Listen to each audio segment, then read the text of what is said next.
di Kabar Pagi dengan saya Meliana, kali ini di segmen Inspiratif.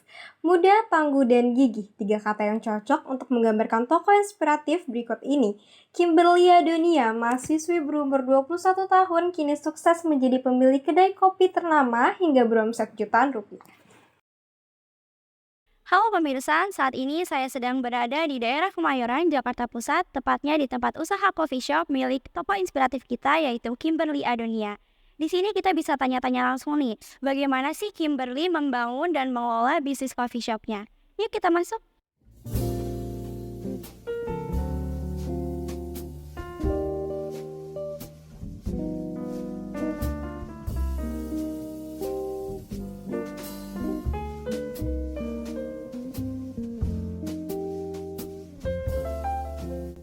Nama aku Kimberly Adonia Gunawan, aku mahasiswi Fakultas Ilmu Komunikasi Universitas Tarumanagara, umur aku 21 tahun dan aku saat ini menjabat sebagai co-owner dari Kopi Konnichiwa Spring Hill.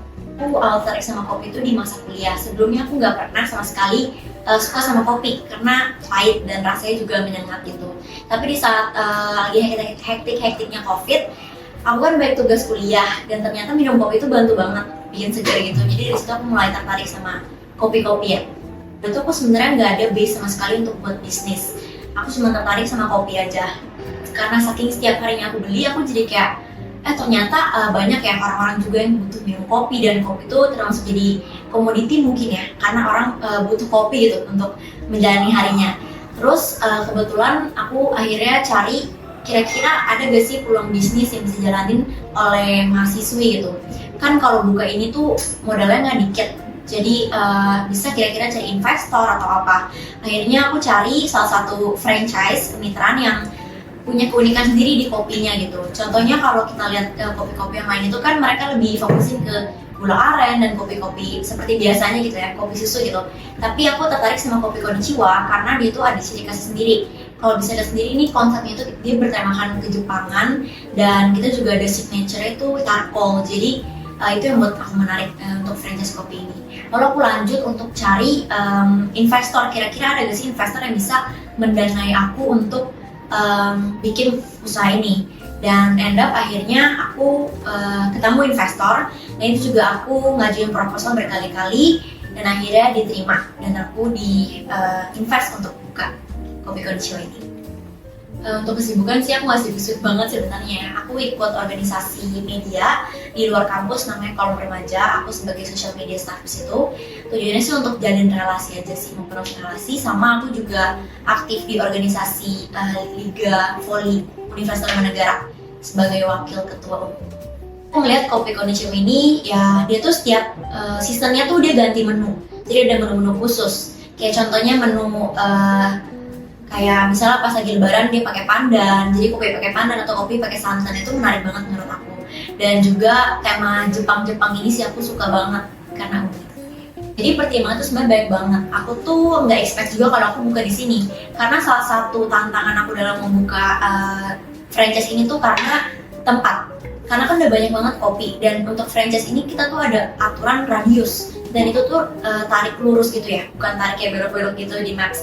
Jadi aku cari hampir di seluruh Jakarta kayaknya hampir penuh, karena 3 km gitu. Akhirnya aku memutuskan untuk di apartemen, karena kalau di apartemen aku mikir market itu udah fix gitu, penghuni, dan juga di sini juga ada beberapa office gitu. Jadi di sini tuh untuk best sellernya kita ada 3 menu, yaitu Java Latte, itu kopi ya, kopi gula aren biasa sih, tapi itu yang biasanya orang suka ya karena simple bikin. Terus juga ada Godzilla Latte, ini yang signature kita karena ini pakai bubuk charcoal, rasanya manis dan gurih, itu yang bikin gurih itu.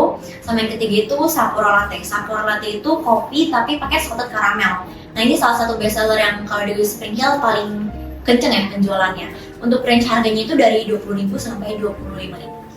Pertama tentang sales ya, karena sales itu naik turun tergantung season. Terus yang kedua menghadapi customer sih.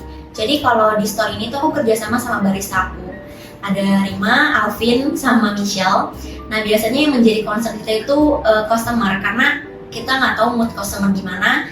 Jadi kita memaksimalkan mungkin untuk memberikan yang terbaik. Walaupun udah memberi yang terbaik pun kadang mereka nangkepnya itu salah gitu. Jadi kita fokusin ke loyalty customer-nya juga sih. Gitu. Sebenarnya kalau franchise itu dia tuh marketingnya itu jadi satu pusat. Jadi memang untuk promosi dan untuk pemasaran itu mereka udah atur, kita semua terima beres. Tapi kita tuh ada promo sendiri. Kalau di Kopi Connection Spring Hill tuh kita selalu bikin promo sendiri setiap bulannya. Karena yang lebih cocok ke audiens kita gitu, ke target market kita. Contohnya di situ ya, itu tuh promo untuk cup hot. Jadi untuk menu hot itu nggak selalu ada di Kopi Konnichiwa manapun, tapi di Spring Hill ada. Jadi kita upsellsnya pakai promo-promo seperti itu. Nah, contoh lagi yang akan datang itu promo di akhir bulan untuk Halloween. Jadi sistem itu kita suka banget bikin promo yang di sini orangnya tuh suka yang undian gitu loh. Jadi mereka ambil nanti dapat misalnya free drinks, tapi itu bisa diambilnya di next purchase gitu. Lumayan fluktuatif ya, karena kan tergantung bulan juga dan event. Biasanya di 30 sampai 40 juta sih. Jadi yang pertama itu kalau aku lakuin tuh set prioritas. Jadi sebenarnya walaupun bisnis, menurut aku tetap pertama kuliah dulu ya. Jadi kuliah nomor satu. Dan kebetulan kan aku di sini sebagai manajer store dan juga co-owner, jadi kayak bisa bagi waktu lebih gampang. Karena paling aku bikin promo kayak sistem content planner untuk promosinya dan juga finance calculation itu di akhir bulan atau di awal bulan gitu. Kecuali ada beberapa hal yang mendesak, misalnya kayak ada quality check dari pusat, itu biasa aku adain lagi evaluasi bareng teman-teman barista yang lain gitu sih.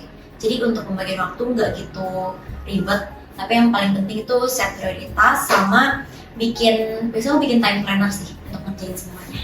Menurut aku yang pertama jangan takut. Kalau takut tuh nggak bakal ada pergerakan gitu ya. Yang kedua, daripada mikir nanti ABCD ke depannya, mendingan langsung set apa yang kamu mau lakuin. Jadi udah bikin dulu pertama kayak gini.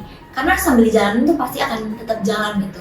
Yang ketiga, kalau emang ragu dan takut gagal, aku nggak bisa jamin 100% ya kalau orang tuh berhasil. Tapi menurut aku dari semua yang aku lakuin, kegagalan itu paling penting. Karena tanpa gagal aku nggak bakal bisa sih untuk tahu ini salahnya di mana, dan apa yang harus diperbaiki. Oke, mungkin segitu ya dari aku sharing Kopi Konnichiwa Spring Hill hari ini. Semangat ya teman-teman dalam journey kuliahnya dan juga mencoba hal baru. Ya pemirsa, kisah inspiratif tersebut adalah bukti bahwa semangat kewirausahaan dan dedikasi muda-mudi kita mampu mengukir sukses. Dalam setiap cangkir kopi terkandung perjalanan perjuangan dan mimpi yang menjadi kenyataan. Semoga cerita pengusaha muda ini menjadi motivasi bagi generasi muda untuk berani bermimpi besar, berani bertindak, dan terus menginspirasi perjalanan kehidupan menuju kesuksesan yang gemilang. Saya Nadira, saya kembalikan ke studio. Pemirsa, liputan inspiratif tadi menutup perjumpaan kita pada kabar pagi kali ini. Semoga liputan tersebut dapat menginspirasi kaum muda untuk lebih produktif dan inovatif. Saya Meliana dari Kabar Pagi pamit undur diri, selamat pagi dan selamat beraktivitas.